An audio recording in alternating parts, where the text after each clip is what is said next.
Daha ondan sonra özgüvəniniz öz yerinə qayıdacaq. Hə, uşaqlar. Deməli, biri var idi, biri yox idi. Orxan adında bir oğlan var idi. Bu Orxan heç rəsm çəkməyi bacarmırdı. Heç.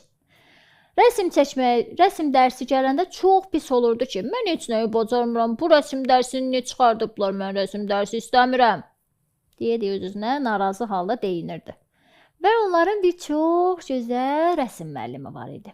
Bu rəsm müəllimi gəlib Orxana yaxınlaşıb dedi, oğlum, nə gözəl rəsm çəkmisən? Ağ dağlar və ağ ayı.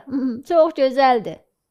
Bizim Orxan isə dedi, çox gülməlidir. Mən oraya heç nə çəkməmişəm. Orada nə var ki?